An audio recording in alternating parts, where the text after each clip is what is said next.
All right. Then we turned back and set out toward the desert along the route to the Red Sea, as the Lord had directed me. For a long time we made our way around the hill country of Seir. Then the Lord said to me, "You made your way around this hill country long enough, while you're walking around. Now turn north. Give the people these orders. You are about to pass through the... By the way, a little bit of a hint here, a little bit of a side note here. We're going to look at this probably after we get done with the book of Joshua. But it was probably during this time when the Israelites were wandering the desert and around the hill country of Seir, which is near Edom, where Esau's descendants live. It was probably around this time the events in the book of Job happened. Job was an Edomite, and he lived in the area of Edomites, and was not an Israelite, but somehow knew about the Israelite God and worshiped that God, as well as his close associates apparently did too. And it's my bet that Job probably learned about the Israelite God based on the reputation from what happened in Egypt and following, which would have been in the Exodus, of course. And then in the days after that, he became a follower of Israel's God, despite not being an Israelite. And then had his whole misadventures, which are recorded in the book of Job. And at some point, probably when the Israelites were wandering around Edom, or possibly passing through Edom or going around Edom to get to the Promised Land, they became aware of the story of Job. And when they settled into the land, probably sometime shortly after that, recorded it down in writing as we have it today. We'll talk about that when we actually get there. I'll probably read the book of Job after reading the book of Joshua. But as a side note, I think it was probably during that time. A lot of people think that Job and Abraham were contemporaries. I don't think that's the case. In fact, I know it's not the case because Job's people were Edomites, and Edom was Esau, which was Abraham's grandson. So Job, if he came from Abraham's grandson, cannot be a contemporary of Abraham. So Job was actually not a contemporary of Abraham, as is often thought. But he probably was a contemporary of Moses. I'm not convinced that Moses wrote down the book of Job. There's an ancient Jewish tradition that Moses wrote Job. I'm not convinced of that, but I do think that Job's lived during the time of Moses, and probably their lifetimes overlapped to a significant degree. And it was probably during the Israelites' years of wandering when Job was experiencing his hardships as recorded in the book of Job. But we'll get to that later on. Okay, so then the Lord said to me, so they're going to be wandering near the hill country of Seir. You have made your way around this hill, or you wandered around this hill country long enough. Now turn north. Give the people these orders. Give the people these orders. You are about to pass through the territory of your brothers, the descendants of Esau, who live in Seir. They will be afraid of you, but be very careful. Do not provoke them to war, for I will not give you any of their land, not even enough to put your foot on. I have given Esau the hill country of Seir as his own. You are to pay them in silver for the food you eat and the water you drink. As it turned out, the Edomites didn't even let them do that. But they already had their land. God had given Edom his land, or Esau his land already. Same thing for Moab and Ammon that are going to come along later. And he did not want the Israelites to fight them. They will fight them as the years go on. They're not going to make through their history without fighting their brothers, their kinsmen. But God did not actually want them to. And he did not want them to plunder their lands. He had given the sons of Edom, the sons of Esau, their own country for an inheritance. And that was not the same land he had given the Israelites. The Lord your God has blessed you in all the work of your hands. He has watched over your journey through this vast desert. These 40 years the Lord your God has been with you, and you have not lacked anything. So we went on past our brothers, the descendants of Esau, who live in Seir. We turned from the Arabah road, which comes up from Eloth and Ezion-Geber, and traveled along the desert road of Moab. Then the Lord said to me, Do not harass the Moabites or provoke them to war, for I will not give you any part of their land. I have given Ar to the descendants of Lot as a possession. The Emites, this is a parenthesis, by the way, this is an insertion of text to help explain what's going on. The Emites used to live there, a people strong and numerous, and as tall as the Anakites. I've already read about these Anakim, these Anakites, the descendants of Anak. These were apparently large men. Like the Anakites, they too were considered Rephaites, the Rephaim. But the Moabites called them Emites. It's the same thing as, this is all confusing. We'll get to this. Let's continue reading for now. So it's a bunch of different people in different languages being called by different things. Horites used to live in Seir, but the descendants of Esau drove them out. They destroyed the Horites from before them and settled in their place, just as Israel did in the land the Lord gave them as their possession. So that's being inserted by someone writing after the Israelites took their land. Moses himself did not say that. Go away. Stop that. Says that right now. You saw that too. I have cats everywhere. Cats everywhere. And the Lord said, now get up and cross the Zered Valley. So we crossed the valley. 38 years passed from the time we left Kadesh Barnea until we crossed the Zered Valley. By then, that entire generation of fighting men had perished from the camp. You saw that. As the Lord had sworn to them. The Lord's hand was against them until he had completely eliminated them from the camp. Now, when the last of these fighting men among the people had died, the Lord said to me, so I guess that's literally what they were waiting for, was for every single one of them to die out. I don't know who the last guy was. I don't know who had the unlucky distinction of being the very last one, but apparently somebody did. Somebody had to have that distinction. That person is not named. Don't know who that would have been. But someone had to be that person. Someone had to have that distinction. And I guess whenever that happened, it was time. So when the last of those fighting men among the people had died, the Lord said to me, today, so that very day, so as soon as it happened apparently, today you are to pass by the region of Moab at Ar.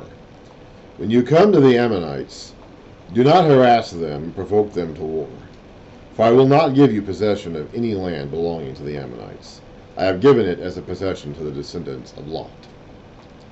That too was considered a land of the Rephaites. So here's another parenthetical insertion, by the way. That too was considered a land of the Rephaites, who used to live there. But the Ammonites called them Zamzumites. They were a people strong and numerous and as tall as the Anakites. The Lord destroyed them from before the Ammonites, who drove them out and settled in their place. The Lord had done the same for the descendants of Esau, who lived in Seir, when he destroyed the Horites from before them. They drove them out and have lived in their place to this day. And as far as the Avites, who lived in the villages as far as Gaza, and as to the Avites, who lived in villages as far as Gaza, the Caphtorites coming out from Caphtor, and on our footnotes down here it says that's Crete, the island of Crete in the Mediterranean Sea, destroyed them and settled in their place. Sometimes, if you want to live somewhere, you just got to displace the people who are already there. This is a might makes right sort of world right here. Now, God is directing this. He had given these countries to these people, these brothers of Israel and Israel themselves. And we'll find out as we read that God sets the times for nations to rise and fall, for people to live in them. This is not accidental or unintentional. We may see it just as the chaotic ocean of history, which it is from our point of view, but God is in complete control of where nations come and where nations go and what their borders and boundaries are and what their time limit's going to be. Set out now, so we're reading back into the instructions again, going along. Set out now and cross the Arnon Gorge. See, I have given into your hand Sihon the Amorite, king of Heshbon, and his country. Begin to take possession of it and engage him in battle. This very day I will begin to put the terror and fear of you on all the nations under heaven. They will hear reports of you, and will tremble and be in anguish because of you. He did this to the animals way back after the flood. Apparently, there was no eating of meat done in the world before the flood. In the world after the flood, humans and I suppose animals as well started eating meat.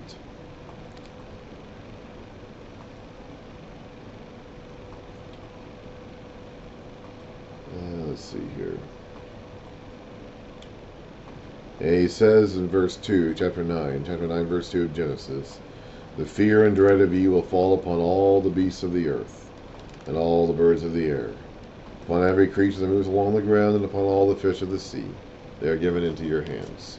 So here, it's the nations of the world around Israel that are given a spirit of fear and dread of the Israelites.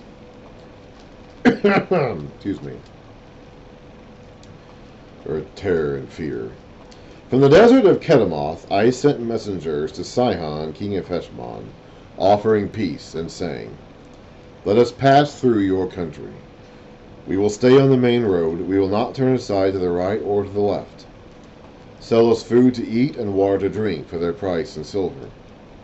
Only let us pass through on foot, as the descendants of Esau who live in Seir, and the Moabites who live in Ar did for us, until we cross the Jordan into the land the Lord our God has given. Now again, that's not actually how it happened. The Edomites did not actually let them pass through, as we read about in Numbers. They refused. They didn't fight them. They didn't fight the Edomites. The Edomites did not actually end up attacking them. But the Israelites had to turn away from them.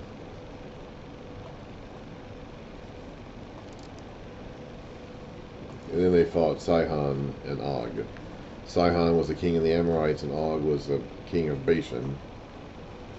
They were living in the land of Moabites, of Moab, but they apparently were not Moabites themselves. They had somehow conquered that land, that territory, or something along those lines, ahead of time before this, and were living there even though they were not Ammonites or Moabites.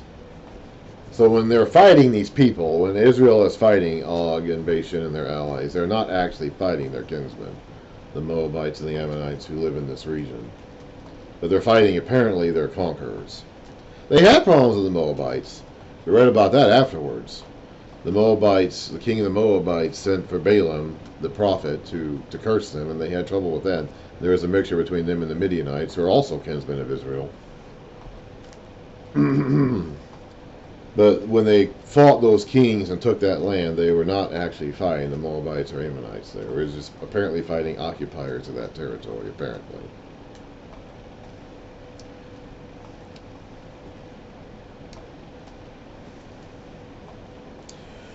But Sihon, king of Heshbon, refused to let us pass through.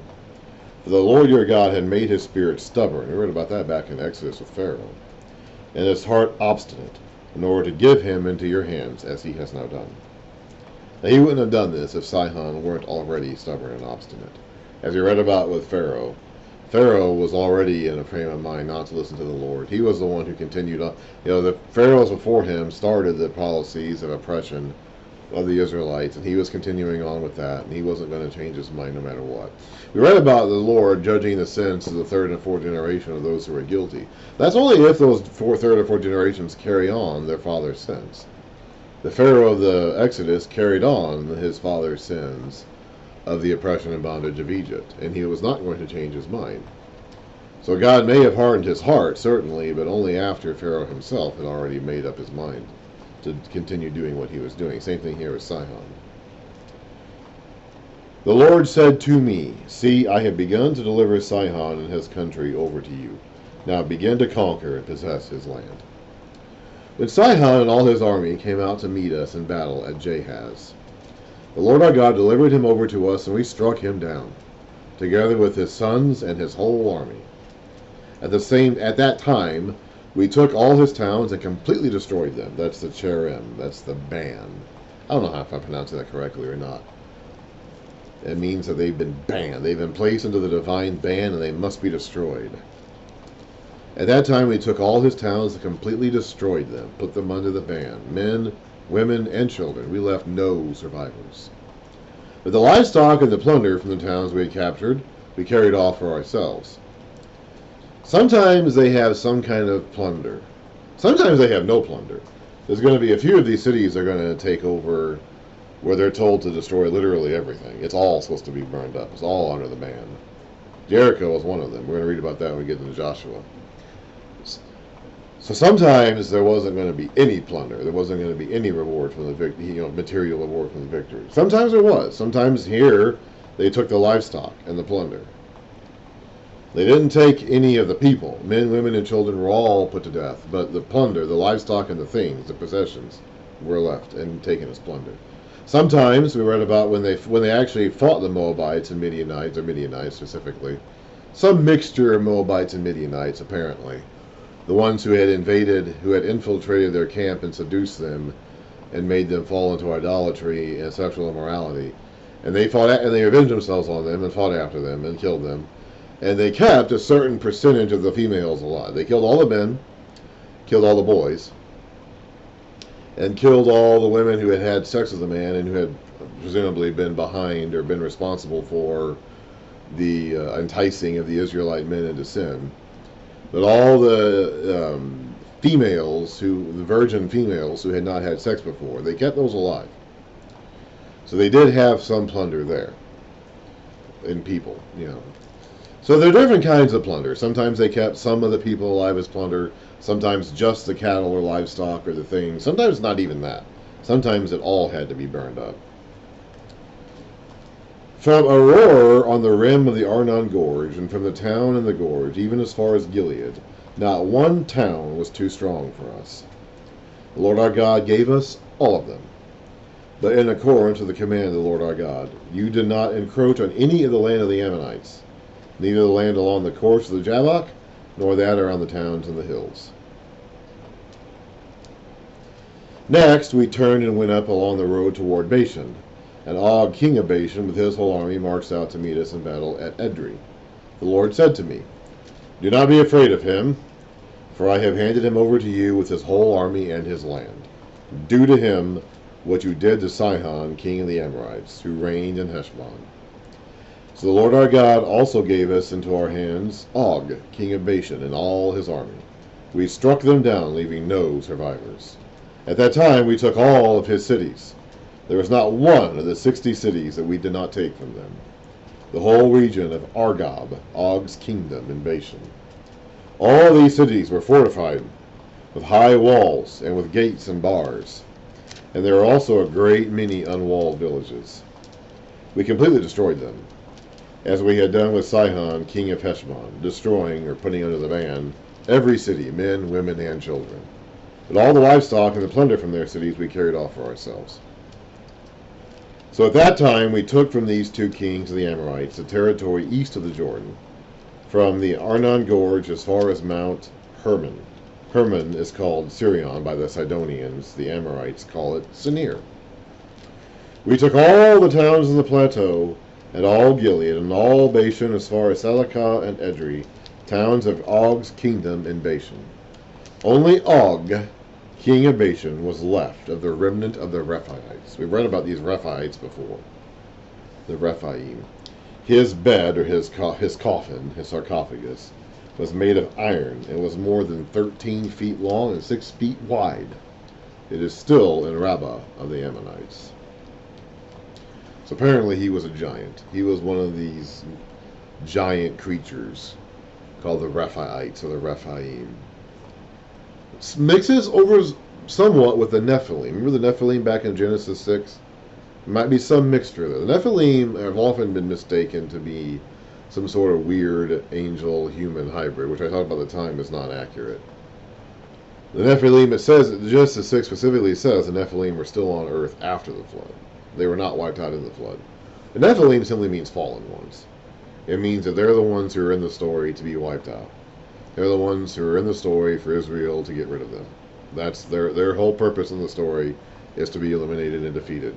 That's it. That's all that Nephilim means. Rephaim apparently is a tribal name, some sort of descendant of Rephaite or Rephi, whatever. I don't know, Rephaim. And apparently they also mentioned it with Anak. The Anakites, these Anakites are a different people group that are apparently also a type of Rephaite or whatever.